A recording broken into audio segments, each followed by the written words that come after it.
Hey guys, how are ya? Welcome back to my channel, or welcome to Will's Wisdom and More, I should say. My name's Will, and this is the channel that I created, as you know, or maybe for the new subscribers you don't know. I do weekly, daily, monthly tarot readings and zodiac readings for the month. From the heart, basically. Yeah, so, and I really thank you for subscribing and watching and taking a look at the interpretations I may be able to provide for you. And excuse me, guys. So real quickly before I get to the reading, I wanted to say that I got a few comments recently where people were telling me that I'm kind of all over the place. And my response to that basically is, you know, life happens. A lot of us divinatory readers and whatnot can tell you firsthand that, yeah, we have jobs and stuff like that because, you know, what we do may not fully pay the bills. And for me, I've been moving and I've been having a lot of personal things. So for people leaving comments, whether you were trolling or you were really frustrated that I'm all over the place, I do apologize. I just sincerely just have had a lot of things going on and just haven't had time to crank out all the videos that I wanted to. With that said, I'm not doing any more June videos. I'm going to stop and just go ahead and tap into the July potential for all the signs. And those will be coming very soon. I'm going to try to dedicate Sundays to get out all the videos I need to get out, because I'm always off on Sundays as of right now. And I just really needed one day a week where I can literally film all the videos I need to film and get them out to you guys on a week basis or whatever. So for anybody's sign I didn't get to for June, I do apologize. I have been all over the place. And I'm still working on it, you know. And the other thing is, this channel has grown so much, you guys. There's not been one day where I haven't gotten an email from subscribers, and I'm really grateful for that. So, and thank you, really. It does mean the world to me, especially right now more than anything. So, real quickly, guys, this is going to be a reading for the summer solstice today in the northern hemisphere or northern area, which I live in Northern California or North America, excuse me. Sorry guys. This is going to be our summer solstice reading. And so we're tapping into our longest day of the year. And there's a lot of potential. It's kind of like coming full circle. There's a lot of room for creativity and fire and passion, and just tapping into this new part or potential of what's going on. The energies are shifting. So, and the decks I'm using, as some of you may know, the Victorian Steampunk Tarot deck, and the Indigo Angel Oracle cards made by Dorian Virtue. So, I'm doing 7 cards for the tarot part and 7 Indigo Oracle cards. So basically, each card represents a certain position or lesson we need to know. Okay, guys? So I'm just going to lay them out actually, and then we'll go over it. Okay? So bear with me here. And I rarely do this. I'm just going to go for it.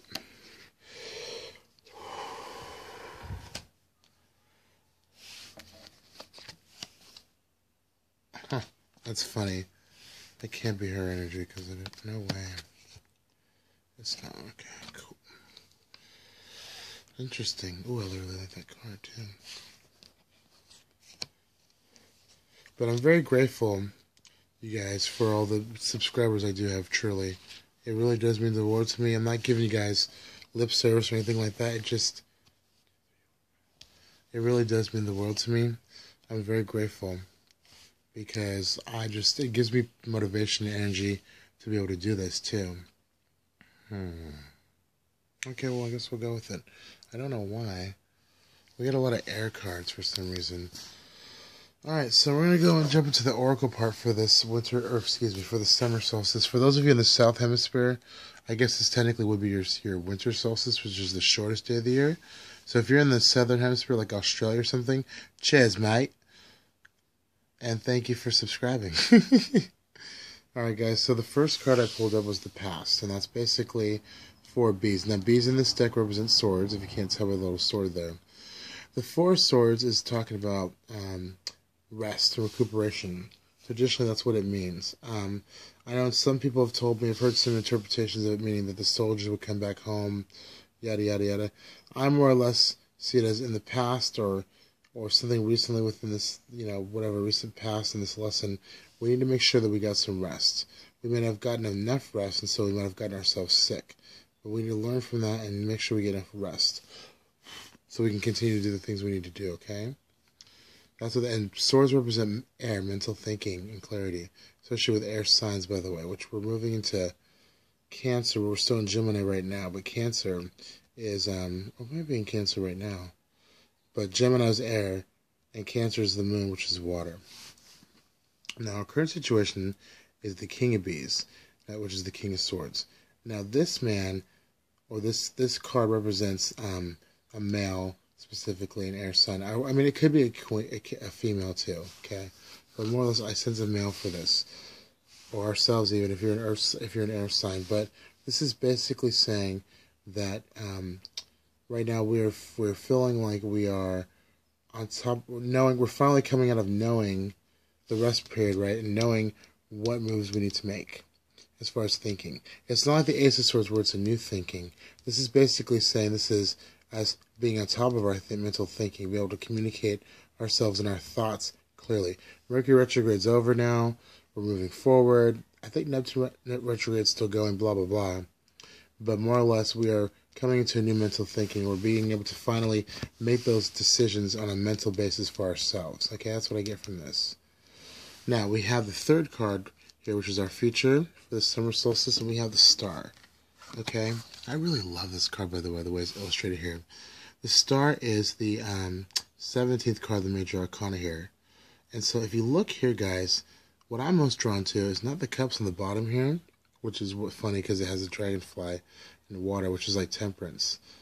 But I'm most drawn to these right here. These like representing different, well, they're little stars, but they kind of represent little planets to me in a way as well. And also the wings on the cup too, with the cups pouring out the water there. So I sense that for our future, we're going to be like the star, which is, by the way, there's 8 of these here, because 8 is the personal power and the theme of this year. I'll get into that later on. But basically, this is ourselves finally tapping into our personal power, our personal destiny, realizing what we really want for ourselves. It's detoxification of negative energies, negative things that no longer serve us. We've done that already with this Mercury retrograde that just passed. And so what I get a sense from this is saying that we're knowing the things that we've put out there, we're getting back, but not in a bad way. So if you went through something really bad, which I know a lot of people have, this is really saying that you are detoxifying and moving on from that. You're really cleansing.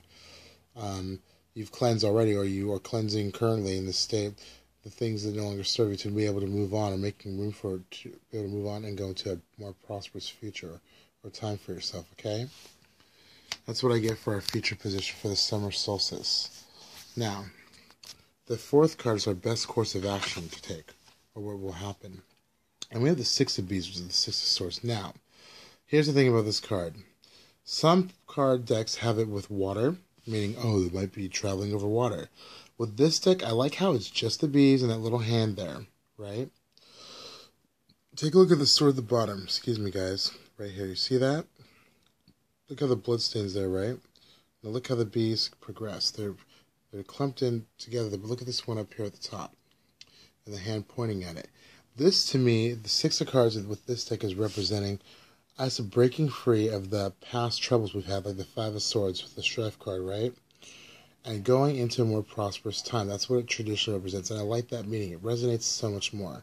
So this is basically saying we are moving into a more victorious or positive time, where we're, like I said, where we're able to really see the guidance, which is what the hand here represents. Divine guidance, you know. We're being divinely guided and trusting in the universe itself and ourselves to be moving on to a more victorious and prosperous time. Okay? That's what the Six of Swords comes from. Now that's followed with the fifth card, which is our environmental factors, and that is the Hanged Man here. This is ruled by Virgo. I think, excuse me, Neptune or Virgo, I can't remember. I think it's Virgo and Neptune. Now, the Hanged Man is the 9th card in the major arcana. No, 12th, excuse me. And so I like how there's a clock here. It's upside down. It kind of reminds me of the sun. It's in this tree here, which kind of reminds me of the Seven of Pentacles card. Look at these butterflies in the background. There's 1, 2, 3, right? No, excuse me, there's 2 butterflies. And then there's the looks like a little mini ball here, but there's these runes here. So the Hanged Man traditionally represents feeling like you're in suspension, or caught between two places, or stuck in a place, or feeling in limbo about a situation or something going on. So what I feel like is in our environment, there might be, maybe, for example, some of you guys might have been moving or looking for a new place, but you might still be stuck or bound to your old one, for example. That's what's going on in my life right now. Or a job even, or career, or maybe a relationship, something like that, of that nature. There might be, you're still on pause right now, right? Because like these butterflies in the background, you're waiting for that transformation to finally unfold, right? That's what this means. Butterflies mean transformation. But the clock is still ticking here because you're having to be stuck in these trees or these branches here and still analyze what's going on. Runes, I don't know what runes mean per se, but this would be, if I had to guess off this card itself and the way it's illustrated here, definitely you're trying to like seek divine guidance into how to get out of the situation, how to unstick yourself to be able to move forward in an untricky manner. It doesn't hurt anyone, I guess. That's what I said. Sorry, guys. All right. Now, the 6th card is our fears or obstacles we might occur or have. Okay? And we have the 4 beetles. Now, beetles in this deck, again, represent pentacles associated with earth signs and stuff like that. So, the 4 pentacles are fears. Now, the 4 pentacles or the 4 beetles, whatever you want to call it, is a tricky card. For me, this is always represented like, either you're being too selfish or you're not being selfish enough and you're giving out too much, or you're being too selfish and you're being greedy. I sense with this card, based on the reading, is that we're afraid that we're not going to be able to have the financial stability to be able to move forward into a new situation, or have the confidence to be able to ask for that raise or something like that. I don't sense a greed energy from this card. I really sense for this solstice that we're really worried about stepping into that new beginning for us to have more financial abundance and stuff like that. And that if we do get anything money-wise or monetary-wise in particular, or even help, let's just say practicality-wise, we're going to feel undeserving of it, or that we didn't do enough hard work for it, or that we don't, excuse me guys, sorry, that we don't deserve it, but we really do. So don't let that selfish attitude, or don't let that fear hold you back. Know that whatever you get, whatever things are happening for you, whether it's a new job or a raise or opportunity, whatever, marriage, and you have more money in your bank account, whatever the case may be, know that you are entitled to just that for a reason, okay? And so the 6th card, or 7th card, is our overall result for this summer solstice reading, okay? And so what we have here, guys, is we have, excuse me, the 7 of bees, which is, again, 7 of swords. Now, real quickly, guys, I kind of like how the sword's on the bee's back here, by the way. It's kind of interesting. I'm going to be honest with you. I hate this card. I hate the 7 of Swords because it all really means is like you have to be more mentally tricky about the things that you're doing and more slick about how to be mentally cautious or blah, blah, blah. For me, I really dislike this card, but with this reading, since we have mostly swords, I'm going with it because it actually makes sense. This is us right here with this sword on here. So, first and foremost, beware of the things that you have in your life and make sure nobody's like stealing from you. Or make sure you're not stealing from anybody else in a way, okay? That's one lesson. But what I really feel that from this card ultimately is that this sword that we have here is us. We've learned to break away from the pack here, or the problems or obstacles that were holding us back or holding us down, and slip out of that and be more mentally crafty. Okay, see how this bee is kind of walking away with that sword on its back? That's us. So we're walking away from these situations or people that no longer serve us or whatever, made us unhappy, all these mental things that were weighing us down, and we took that sword away from those things, whether we realize it or not, and we're moving away from that. That's what I get from this card. That's the overall message, okay? Now, I'm going to try to go as fast as I can on the rest of this, because I don't know how much room I have in my camera, so, again, I'm still using my phone, guys. I haven't gotten a new camera yet. I'm working on it. So, I did pick 7 Oracle. You know, actually, I'm going to stop the video here, and I'm going to go ahead and upload this part first, guys, and then what I'll do is I'm going to call it Summer Solstice Part 1, and then I'll re-upload it with the Oracle Part 2, okay? I'm going to do it that way. So, again, guys, for the summer solstice reading with the tarot cards, the Victorian steampunk cards, we had rest. We've gotten rest, so we need to learn. We're learning how to take time for ourselves. To rest. We're becoming masters of our own mental clarity. Not a new beginning, but we're taking charge of our destiny in a mental sense. Okay, we're detoxifying the negative actions or energies that affect us in the past or recent past, whatever's going on. Okay, we are coming into a better, more prosperous time as mental clarity, and we're having divine guidance. We might feel stuck in a situation still. We're still having to wait a little bit longer and have that patience, but we got to remember that the transformation is coming. And then don't be afraid of anything that comes your way in a monetary gain or practical sense, and then also trust that you have the ability to be more crafty in a mental way, and that you are moving away from those things that no longer serve you. Okay? So there you go, guys. That's your part 1 of the summer solstice reading. I'll be back with part 2 very shortly. Again, thank you for subscribing. I hope you enjoyed this video. And yeah, namaste. Blessed be, guys. Thanks. Bye.